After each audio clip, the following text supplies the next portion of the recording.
Começa agora o Por Dentro da Mídia aqui na TV AltV, a primeira e a única TV da internet. Para o programa de hoje, gostaria de apresentar o Eduardo Ribeiro, que também é o nosso padrinho. Começou conosco, foi o que ajudou muito a construção da mídia, o do Por Dentro da Mídia. E eu gostaria que, antes de começarmos mesmo sobre a trajetória do Eduardo Ribeiro, falarmos um pouco da data, que hoje é muito importante. Nós estamos véspera de um fim de semana, no qual marca a história da comunicação. Foi quando ocorreu a morte do jornalista Vladimir Herzog. Vamos ver aí um vídeo.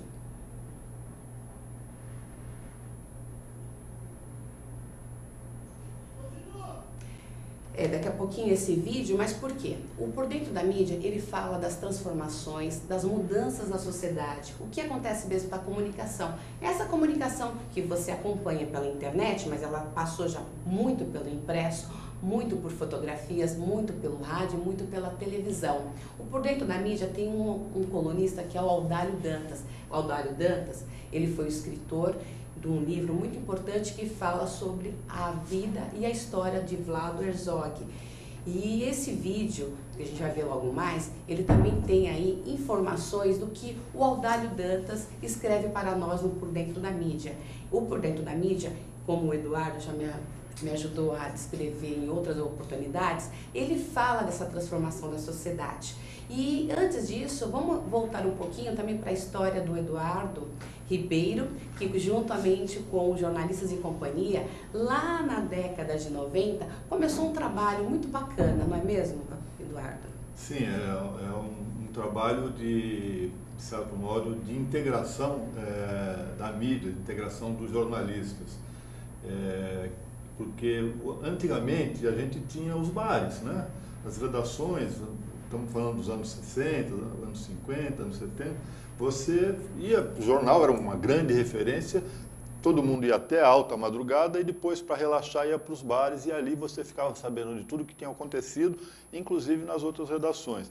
Com o desenvolvimento, com a evolução, isso foi acabando, porque se industrializou muito, os horários se anteciparam, se dividiram, né, os cadernos passaram a existir com fechamentos diferentes e se perdeu um pouco aquela coisa da integração que havia, de certo modo, na boemia, né?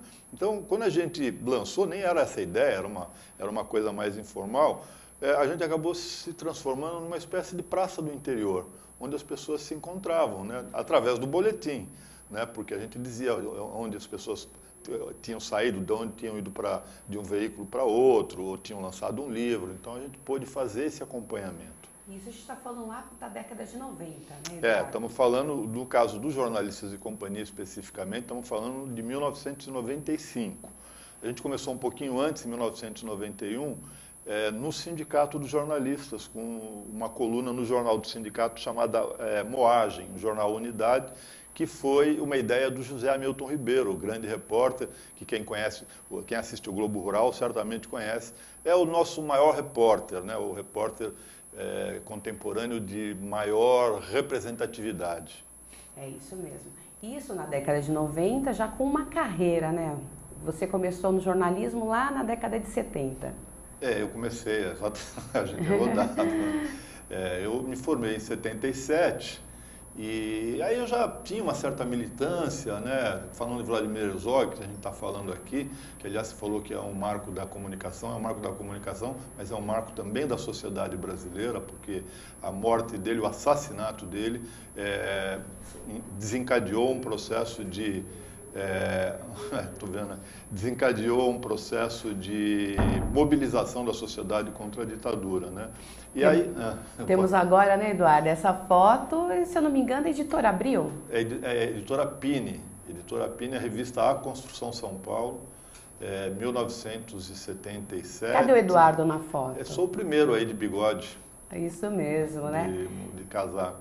Então, e aí a gente, enfim, comecei trabalhando na Abril ali como estagiário, fui para essa editora Pini e depois acabei entrando para a área de assessoria de imprensa e ali eu me consolidei e depois voltei um pouco para o jornalismo, mas aí fazendo uma mescla, né, entre o jornalismo propriamente e o trabalho de comunicação nas assessorias de imprensa. Você também ressaltou muito bem, porque o Vladimir Herzog, ele é um marco da história da comunicação, mas a comunicação, ela depende de todas as transformações também da sociedade.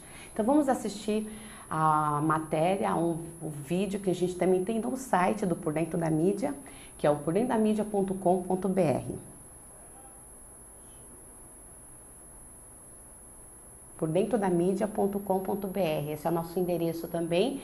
Ele vai, daqui a pouquinho a gente vai acompanhar, mas você pode já conferir a página do site, no qual a gente tem todas as informações. É um vídeo que tem aí uma pessoa muito importante de toda essa história, que é o Audálio Dantas, né, Eduardo?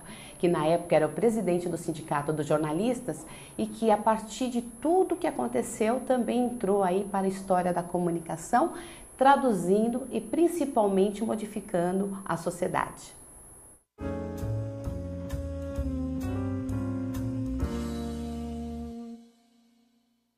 Os jornalistas de companhia, na verdade, nasce em 1991 no Sindicato dos Jornalistas, no jornal Unidade, então com o nome de Moagem.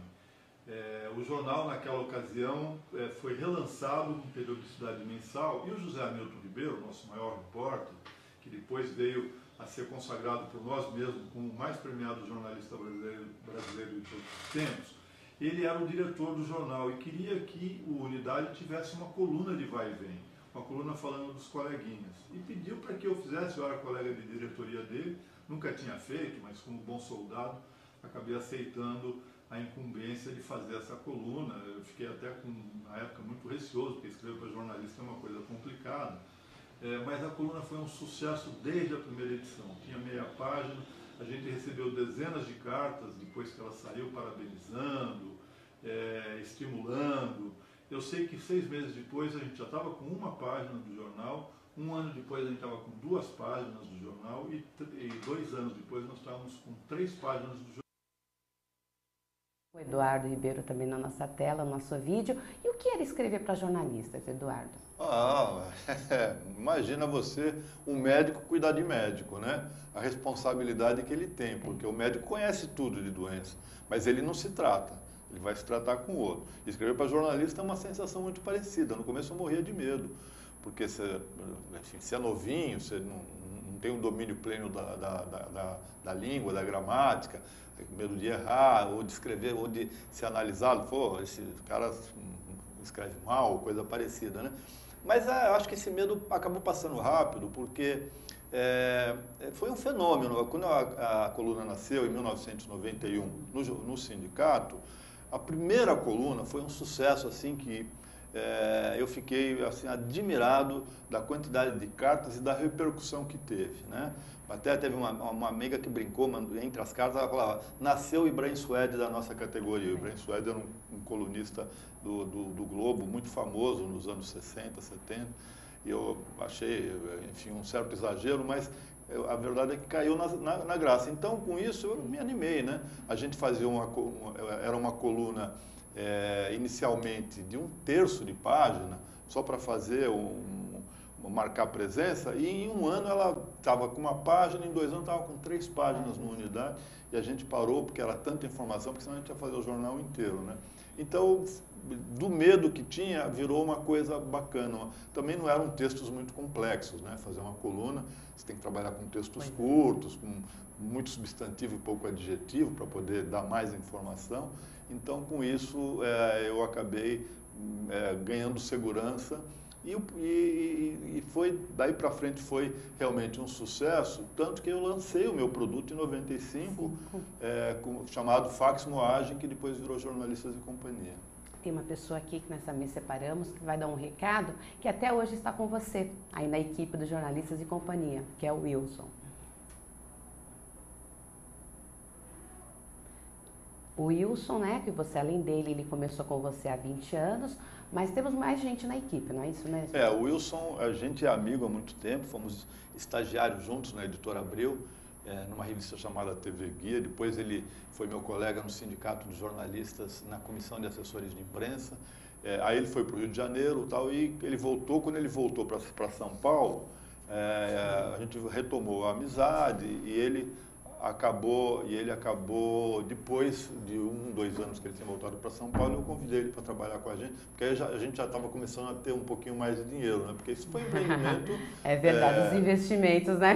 Muda muito o cenário, né? Porque o começo que eu lancei era um boletim de uma página, quando era fax Moad, que era o meu produto. Eu fazia, eu editava, eu revisava e eu passava o fax. Eu tinha um aparelho de fax, era uma revolução, mas em 95 eu nem conhecia o fax modem, que era aquele fax que tinha no computador. Já tinha, mas eu não conhecia. Só para situar que o fax, né, na década de 90, era caro, a ligação era interurbana, era muito cara, e fazer então passar mensagem só mesmo de madrugada, não era mesmo? Os interurbanos eram todos de madrugada, depois da meia-noite ia para o Rio de Janeiro, Brasília e para os outros estados, eu punha tudo depois da meia-noite que a tarifa caía assim 60%, 70%. Mas eu passava o fax, um a um. Aí depois de alguns meses eu descobri o fax modem, comprei um fax modem no computador, aí ele ia automaticamente. E essa transição, né, que passando aí do material que era um papel, né, o fax é o papel chegando ao outro lado pela transmissão de telefone. Veio o PDF e veio o grupo de e-mails, foi isso mesmo? Durante quando começou a internet a ganhar volume, a se disseminar por toda a sociedade, pelas empresas e profissões, a gente tinha que acompanhar. E o PDF, que é um software vamos dizer, de editoração, ele era o caminho que tinha. Então a gente começou a fazer o PDF, mas a gente manteve durante uns 2 anos os 2 sistemas. Uma parte, porque as pessoas também não queriam receber por PDF. A tal da resistência, né? Resistência. E depois se acostuma com os meios de comunicação, os recursos, aí não quer largar mais, né? Até que depois de um certo tempo, aí eram tão poucos os fax que eu passava, foi bom, vai acabar, aí ou a pessoa muda ou para de receber, né? E aí a gente ficou no PDF, que até hoje, né? Então eu brinco dizendo que o nosso é uma newsletter eletrônica impressa, né? Porque você vai por meio eletrônico, você recebe e pode imprimir, se você quiser. O Jornalistas em Companhia, ele é considerado como o termômetro e principalmente o documento dessa trajetória da comunicação que passou do fax, registrou a chegada da TV por assinatura, com o jornalismo 24 horas, a internet e a ampliação e esse acesso à rede social. De todo esse período, Eduardo, são notícias em relação à movimentação também do profissional nas redações. Mas a gente sabe de todas as dificuldades, principalmente a financeira, para se manter hoje o profissional na redação. E para onde está indo esse profissional? Fez uma pergunta difícil, viu? A pergunta de $1 milhão. Não, na verdade, o que acontece é que o sistema tradicional, a profissão no seu meio tradicional, ela encolheu. Ela de fato encolheu. Se pegar os jornais, eles encolheram talvez pela metade, talvez um pouco mais. Alguns jornais tinham redações de 600 profissionais. Hoje você tem assessorias de imprensa com 600 profissionais, olha só. E redações, talvez só a Globo, que tenha essa quantidade de profissionais, e mais um ou outro veículo, RBS lá no Sul, o resto tudo encolheu. Foram os jornalistas, de certo modo, muito para assessoria de imprensa, isso desde 20, 30 anos atrás, então você tem um grupo grande de jornalistas na assessoria de imprensa, mas na modernidade, vamos dizer, no jornalismo propriamente dito, você tem muita experiência em curso, né? Você tem muita gente empreendendo, eu acho que tem muita bobagem, mas tem muita coisa boa, né? Eu costumo dizer que a gente tem vários atalhos hoje, buscando caminhos para o jornalismo. Alguns vão sair numa avenida, outros vão encontrar uma mata fechada e vão morrer no caminho. E as grandes marcas, algumas também eu acredito que vão morrer, porque não conseguiram entender o momento novo, e não é fácil realmente, e outras vão se fortalecer, talvez em outro patamar, né? Menores, com receitas menores, mas para continuar relevante, mudando um pouco o foco, o jeito de se fazer jornalismo, que não é mais, no caso de jornal, não é mais só o papel, no caso de TV não é só mais o vídeo, né? Você tem todo um processo aí de aproveitamento das marcas, né? As marcas são fortes, são confiáveis, têm credibilidade, E é isso que, de certo modo, a sociedade busca em momentos importantes. Porque a rede social é uma bagunça, é o caos. Não dá para você confiar. E mesmo que você veja o seu amigo postando e defenda qualquer posicionamento político, econômico, não sei o quê, você vai, mas um fala uma coisa, outro fala outra, e tem uma hora que você precisa de segurança. Você precisa saber da informação que tem confiança, que dá credibilidade. Aonde você vai em quem tem, em quem construiu isso, que são as grandes marcas, obviamente. Né? E a internet, a rede social, ela está nesse momento da construção, né? A gente esse nosso momento é passar por ela, sentir e fazer essa formação. Como também foi lá na década de 90 e no início de 2000, a importante mudança também desse perfil do profissional que começou a ir para as empresas e realizar algo que a gente chama de assessoria corporativa. Fale um pouco desse segmento que é tão importante hoje no país. Bom, a comunicação, nós estamos na era da comunicação, né? E as empresas, desde o processo de redemocratização, e voltamos ao Vlado Herzog, ao assassinato, que começou um processo de mobilização da sociedade rumo à redemocratização, desde esse período, começa a se ter a liberdade, né? E ao se ter a liberdade, as empresas que antigamente não precisavam se relacionar, porque num regime de ditadura você não tem obrigação nenhuma, é tudo de uma via só, elas começam a ter necessidade de interagir com o consumidor, com a sociedade. E elas precisam se comunicar, precisam ter diálogos. Né? E esse diálogo ele só cresce, ele vai, entra anos, saindo, ele aumenta. Com as redes sociais, ele arromba essa porta do diálogo, entendeu? E a comunicação, o ser humano vive inerente à comunicação da civilização do ser humano. Então, todos se comunicam, a comunicação não tem um dono, né? Só que tem técnicas, né? E os profissionais de comunicação têm esse preparo para fazer com que a comunicação flua em seu todo dentro das organizações. E isso, de fato, acontece, não só no Brasil, como em todos os países.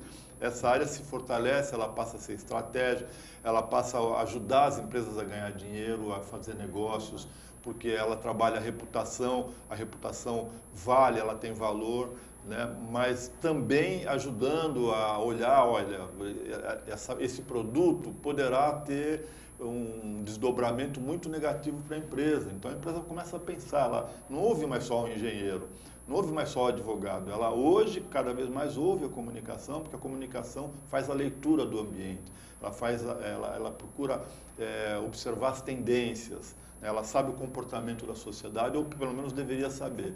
E diante disso, ela passa a ser um elemento chave dentro das organizações. E com isso cresce esse segmento, não só para jornalistas, né?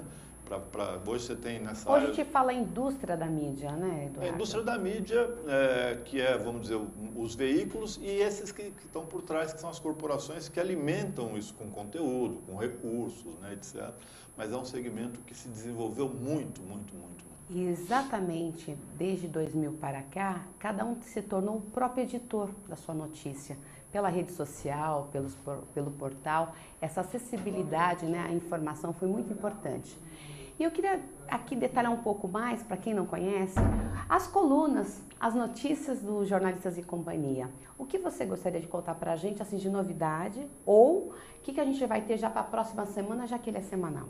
Bom, como novidade, eu diria para você o seguinte, que a gente vai estrear na próxima semana, então estou contando aqui em primeira mão, eu nem sabia que você ia perguntar isso, que é uma coluna chamada Os Sacis de Jornalistas e Companhia. Porque é o que acontece, né? A gente tem um leitor, que é o Caco Kifuri, que é um leitor de muitos anos, e ele lê os Jornalistas e Companhia de cabo a rabo, né, de fio a pavio, e toda semana que ele acha um errinho, ele passa para a gente, né? Um erro de concordância, uma preposição mal colocada, um erro de acentuação. E essa semana ele mandou um lá que tinha um as antes de hora, que tinha que ser craseado, a gente não craseou. Ele mandou e pôs a explicação, né? Aí surgiu a ideia, o Wilson Baroncelli, que é o nosso editor executivo, por que a gente não cria a seção Os Sacis do Jornais e Companhia e a gente publica, porque a gente não tem vergonha, né, de errar, você faz lá, são 10 páginas por semana. E por que Saci? Porque é o erro invisível, que passa por 3 olhares, né, e ainda assim passa e sai o erro, entendeu? A tal da revisão, né? É a tal da revisão. Então a gente vai estrear, mas a gente tem uma outra sessão lá que é muito linda, que é o Memórias da Redação, que conta histórias que os jornalistas, quando se encontram, fala, pô, você lembra daquela história? Todo mundo fala, precisamos fazer um livro, porque a pessoa vai se perder. E com isso, eu, anos ouvindo isso, um dia eu resolvi criar essa sessão. Nós já temos mais de 300 histórias contadas, uma por semana. Desde que a gente lançou, não falhou uma única semana. E essa é uma sessão só de colaboração. As pessoas vão mandando, a gente vai pedindo, elas vão mandando histórias engraçadas, histórias dramáticas, histórias curiosas. E essa talvez seja a sessão mais linda, todo mundo vai lá e pelo menos quer saber ali o que tem. Porque todo mundo tem algo a contar, né? Todo mundo constrói sua própria história. Então eu quero agradecer ao Eduardo e antes de encerrarmos, eu queria que você deixasse todos os contatos, as maneiras para a gente ter acesso a essas informações. Bom, o Jornalistas de Companhia é uma newsletter semanal, circula às quartas-feiras. Nosso braço online é o Portal dos Jornalistas, que tem notícias e perfis dos profissionais. Temos 6.000 perfis de profissionais. Você quer saber a história do William Bonner, quer saber a história da Miriam Leitão, você entra no Portal dos Jornalistas, www.portaldosjornalistas.com.br. Você vai ter lá 6.000 jornalistas com sua história profissional. E a gente circula às quartas-feiras, nessa versão PDF, o nosso telefone é o 11, que é São Paulo, 3861-5280. Temos uma equipe ali pequena em São Paulo, correspondentes no Rio, Brasília, Fortaleza, Salvador e Recife. A gente procura ter notícias dos principais centros, né? E se você tem notícias ou quer saber um pouquinho mais, no caso das redações ou comunicação corporativa, quiser perguntar para a gente, tiver notícias, se você é da área, tiver uma notícia que está mudando de emprego, que vai lançar um livro, que vai abrir um bar, manda para a gente, mas tem que ser jornalista ou profissional de comunicação. Então, antes realmente de me despedir aqui do Eduardo, chegou aqui para nós um recado do Audálio Dantas. Então, eu vou ler para vocês aqui o que é a coluna do Audálio e principalmente esse fato, esse marco histórico do Vladimir Herzog.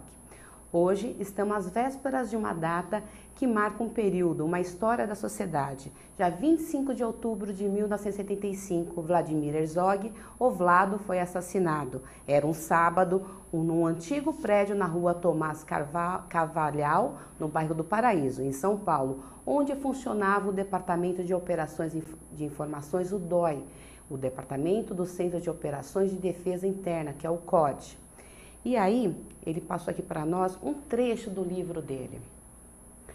Algo de novo está no ar. A história de um livro, por exemplo, no caso, o meu livro, As Duas Guerras de Vlado Herzog, a reconstituição de um episódio, o assassinato do jornalista Vladimir Herzog pela ditadura em 1975, que mudou a história recente do Brasil.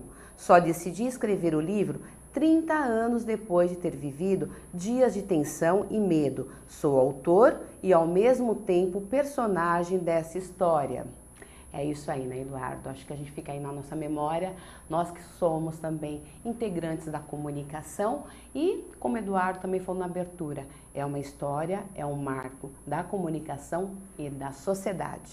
Bom, só para dizer que a Tomás Carvalhal foi a rua também da primeira série da AltV. Eu tive a oportunidade de 10 anos, 12 anos atrás, apresentar o programa Comunique-se aqui com o José Paulo Lanin, então é uma honra ter voltado aqui. E desejo muito sucesso para você no Por Dentro da Mídia, né? Um programa que vai ajudar bastante nesse processo de explicar o que está acontecendo. Agora com as Olimpíadas você vai também se concentrar nessa área de esporte. Isso, logo mais temos essa estreia. Boa sorte, tudo de bom e conte com a gente, né? Estaremos junto com você divulgando e fazendo esse programa acontecer na nossa área. Ok, obrigada. E é isso. Daqui a pouquinho a gente vai falar um pouco mais do Por Dentro da Mídia rumo às Olimpíadas 2016.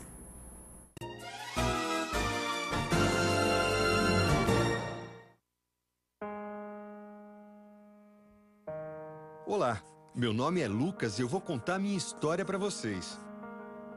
Eu sempre tive um sonho, me aventurar e conhecer o mundo.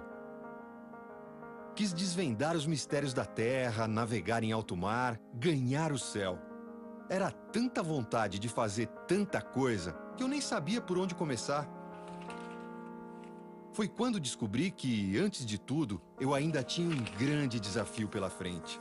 Eu precisava nascer. Não dava para realizar meus sonhos preso na barriga da minha mãe. Eu queria começar a aventura da vida o quanto antes. Forcei tanto que consegui. O problema é que fiz isso cedo demais. Não estava pronto. E outra vez, fiquei preso. Eu era menor do que imaginava.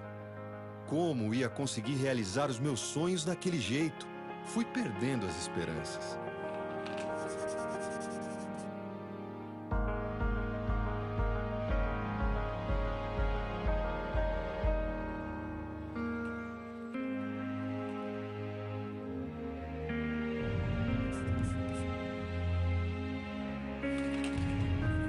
Foi quando descobri que tinha uma coisa que podia me ajudar muito: leite materno.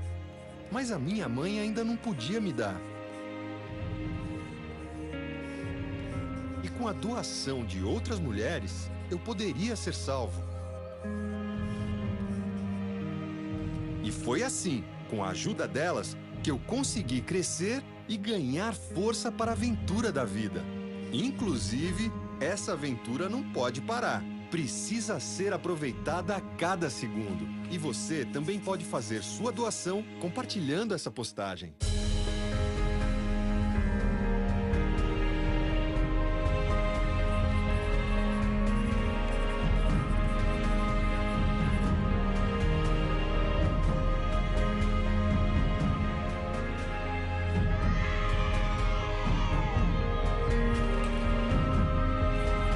É o governo federal trabalhando para o Brasil avançar. Ministério da Saúde, Governo Federal. Na última década, os transplantes de órgãos cresceram 84%. As cirurgias cresceram 619%. E os atendimentos de urgência cresceram 6%.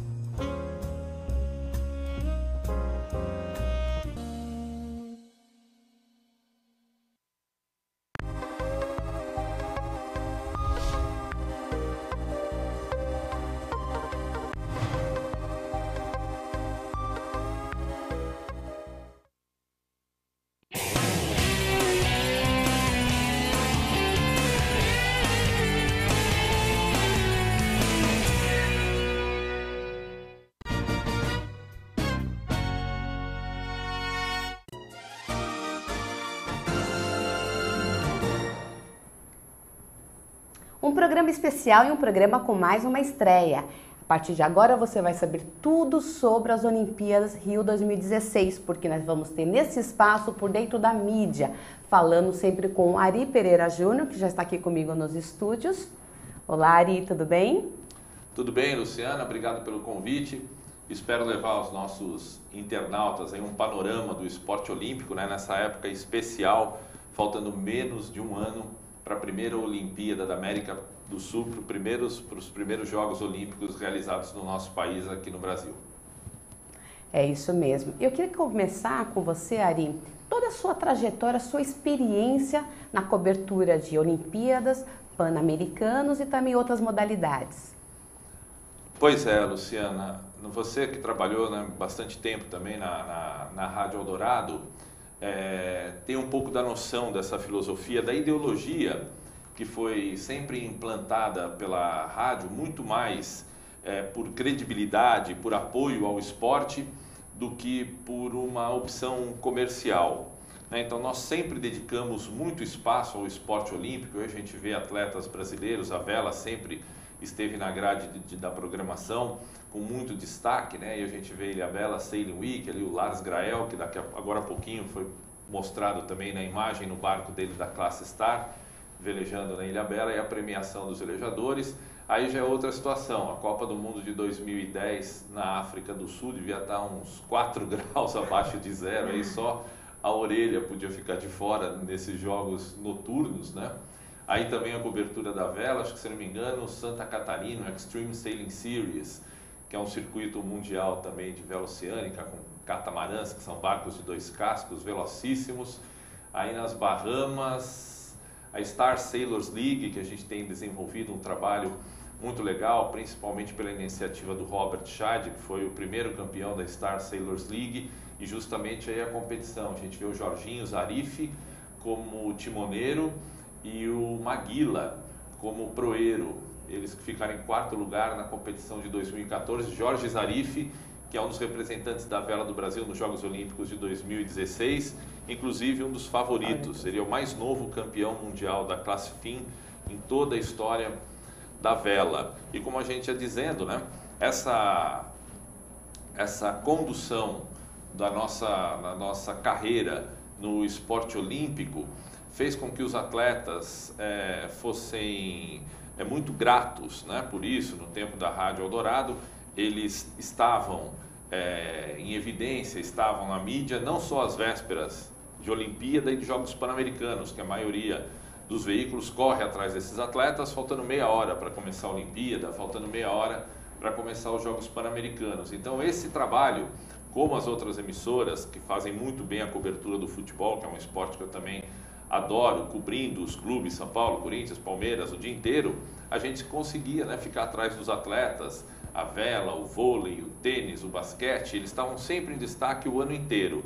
E eu achei motivador dar um espaço para esses atletas que raramente tinham uma opção de ir à mídia. Só se ele fosse para a Olimpíada e ainda por cima se ganhasse, né? Se tivesse um resultado bom. Se fosse mal, o cara compete a cada 4 anos e se vai mal ainda é criticado. Então a Eldorado desenvolveu um trabalho de conscientização da importância do esporte olímpico, principalmente a partir de 1996, que foi a primeira Olimpíada que eu cobri em Atlanta, e a partir de lá nós vimos um resultado do Brasil ascendente em termos de Jogos Olímpicos. O Brasil teve um desempenho razoável em jogos anteriores a 1996, nos Jogos de 80 em Moscou, com o boicote dos Estados Unidos, e 4 anos depois, quando a União Soviética deu o revide boicotando os Jogos de Los Angeles. Aí, sem a presença dos atletas russos e dos norte-americanos, que sempre eram favoritos na maioria das modalidades, o Brasil conseguiu se projetar. Mas depois disso, ficou minguando, né? Era 2, 3, 4 medalhas ali para conseguir o ouro. A gente precisava de um herói nacional, como Ademar Ferreira da Silva, como Joaquim Cruz no atletismo, precisava daquela pessoa, Aurélio Miguel no judô. A partir de 96, o Brasil começou a passar de 10 medalhas, né? E agora, para 2016, o Comitê Olímpico Brasileiro, junto com o Ministério do Esporte, tem uma previsão mais ousada de colocar o Brasil entre os 10 primeiros na classificação geral. A melhor colocação que o Brasil obteve até hoje foi o 17º de 2012. É isso aí, né, Ari? Vamos então colocar o nosso público por dentro da mídia? Claro. Nós temos uma agenda agora, né? Sim. Nós estamos num mês muito importante também para outras modalidades, como a ginástica olímpica, é isso mesmo? Sem dúvida. A ginástica, ela apareceu, né, para o público de uma forma assim, mais intensa, graças ao ouro do Arthur Zanetti nas argolas. A ginástica artística apareceu de forma inédita no pódio nos Jogos Olímpicos de 2012, assim como a Isiane Marques, do pentatlo moderno. Ou seja, a gente sempre tem alguns esportes, né, que são né? aqueles, a bola de segurança, né? Você vai no vôlei, você vai na vela, você perguntar, por exemplo, para mim, quem que você acha que vai ganhar medalha em 2016? 2 modalidades, eu fico com o vôlei e com a vela, né? O vôlei e a vela têm sido os esportes regulares, têm sido aqueles que, pelo talento dos individual, no caso dos velejadores, ou por um planejamento tático, técnico, físico, no caso do vôlei, que é bicampeão olímpico feminino, atual bicampeão olímpico feminino, são as modalidades que dão para a gente assim, a bola de segurança em relação ao pódio. Pode não acontecer, mas seria um desastre. Agora, você falava da ginástica, apareceu nos Jogos Olímpicos de Londres, a primeira vez no pódio, com o ouro do Arthur Zanetti nas argolas, vem como favorito de novo para 2016, pentatlo moderno, que ninguém nunca tinha ouvido falar, a Isiane Marques ganhou o bronze de uma maneira espetacular, né, nessa modalidade que remete ao período medieval, porque os atletas têm que jogar esgrima, correr, cavalgar, nadar e dá tiro. Ou seja, ele remete ao que você precisava fazer para sobreviver há alguns séculos. É um esporte que ficou remanescente dessa época e é muito interessante. Agora para 2016, quem sabe a gente pode ter aí maratonas aquáticas, o handball, que nunca frequentou o pódio, vem de um título mundial com a seleção feminina, né? Então, do mesmo jeito que nós tivemos a ginástica artística e o pentatlo moderno nos Jogos de Londres, 2016 pode ser aí a inauguração do pódio para algumas modalidades e a gente espera que isso aconteça, né? Agora tem um ingrediente muito importante aí que é o fator psicológico de estar em casa, né? E tudo isso, né, Ari, na cidade maravilhosa que é o Rio de Janeiro, que está em rumo com as suas melhorias e buscando mesmo a infraestrutura. E nesse espaço a gente sempre vai ter aí quadro de medalhas, entrevistados, as tendências. Por quê? Cada vez mais é necessário, como a Ari falou, não deixar para a véspera de qualquer abertura. E se começar a falar antes. Então essa é a preocupação aqui do Por Dentro da Mídia, rumo às Olimpíadas 2016. Ari, para a gente continuar aqui, também fazer já a chamada, o convite para a próxima sexta-feira, conta um pouquinho mais sobre as expectativas em relação às modalidades que envolvem, passam também pelas escolas, por essa formação, que é o atletismo. O atletismo nos últimos anos, Luciana, ficou devendo um pouco, né? Nós tivemos o ouro da Malrin Maggi, mas por ter tantas modalidades em disputa, o atletismo é o quarto esporte com o maior número de medalhas. A gente tem o vôlei, somando praia e quadra, né? Apesar que a importância da quadra, a medalha tem o mesmo peso, mas pelo histórico, pela preparação, eu acredito o vôlei de quadra muito mais importante do que o vôlei de areia, do que o vôlei de praia. Mas enfim, somando as duas modalidades do vôlei, são 20 medalhas.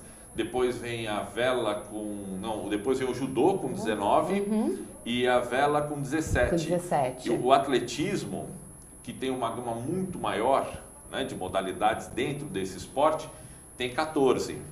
Né? Ademar Ferreira da Silva, nosso bicampeão, abriu as portas, abriu o caminho para que o Brasil se desenvolvesse no atletismo. Agora, como um esporte de base, como aquele esporte, né, do pé no chão, que você não precisa comprar nenhum equipamento, você não precisa ter uma raquete, você não precisa ter um barco, você não precisa Depende de um clube do atleta. de elite, né? Você pode usar os seus talentos. A gente vê o atletismo agora tentando recuperar, com vários projetos sendo desenvolvidos pelo próprio Ibirapuera, pelo Centro Olímpico, Constâncio Vaz Guimarães.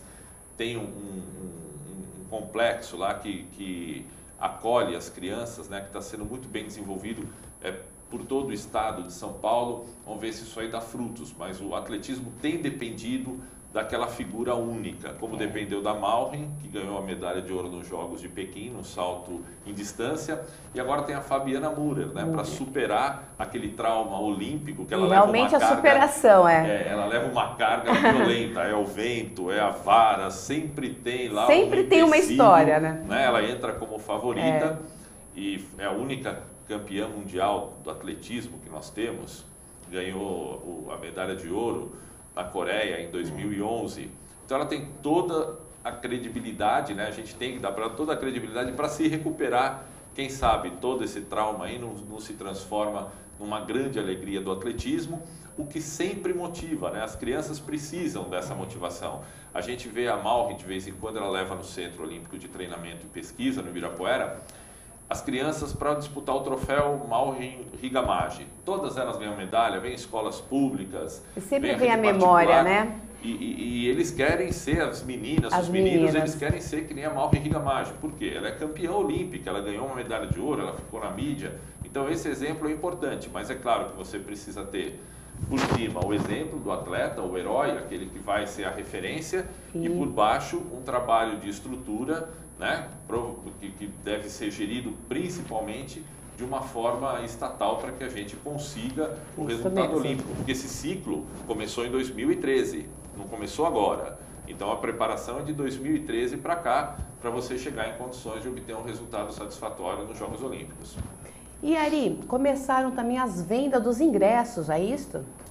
Já haviam começado, teve uma primeira fase E nessa semana, se eu não me engano, na última quarta-feira, foi aberta pela internet a compra dos ingressos para algumas modalidades, né? Essa venda foi dirigida, inclusive sugerindo, olha, tem ingresso para esse lugar que é um pouquinho mais barato, aquele lá você ainda pode comprar, mas chegando ainda em cima da hora, sempre vai ter alguns ingressos.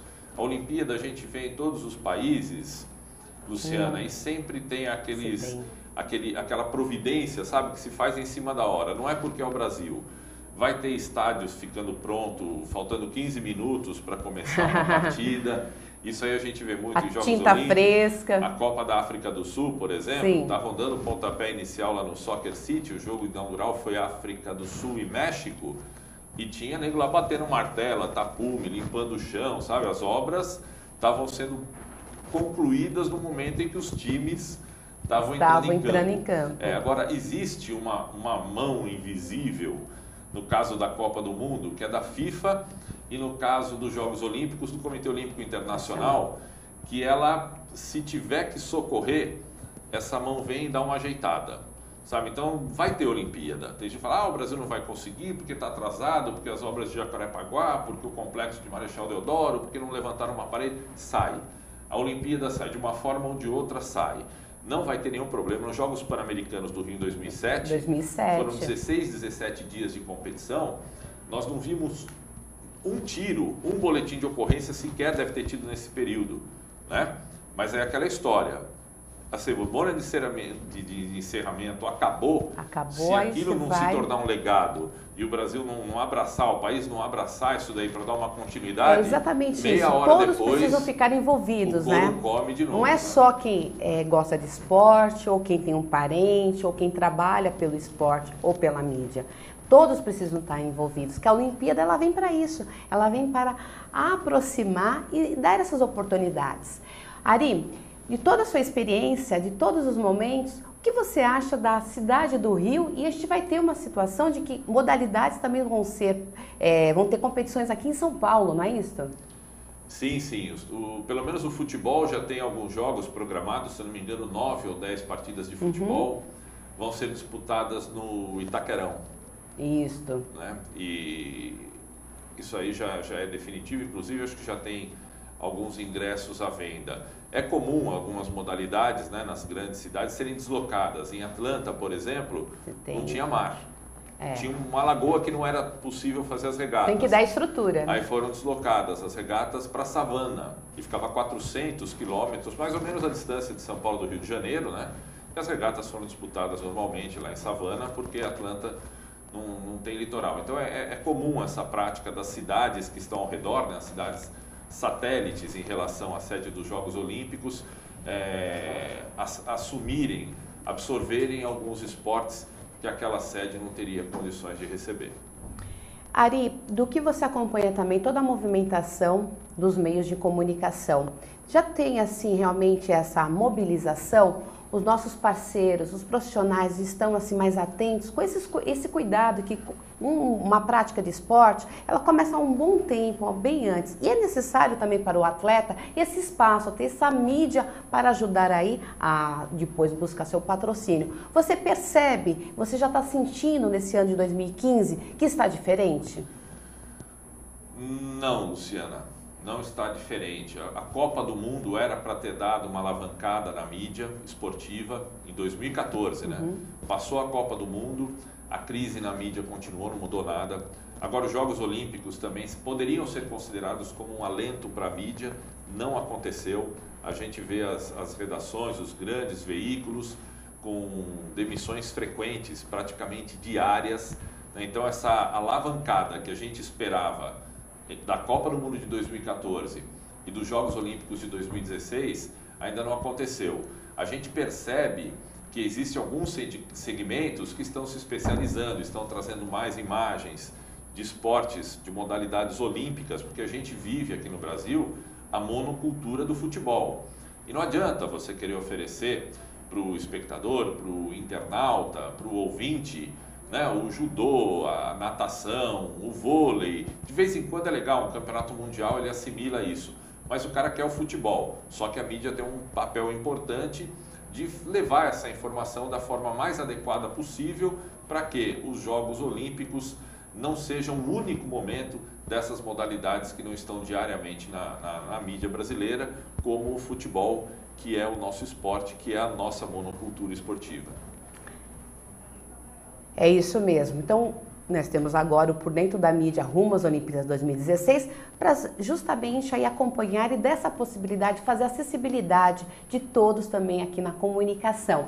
Então, ficamos agora com compromisso sempre às sextas-feiras aqui na AltV. Você acompanha o Por Dentro da Mídia rumo às Olimpíadas 2016. Quero agradecer ao meu amigo, parceiro e principalmente talentoso jornalista que viajou muito e conhece por dentro o que acontece em cada modalidade esportiva. Obrigada, Ari.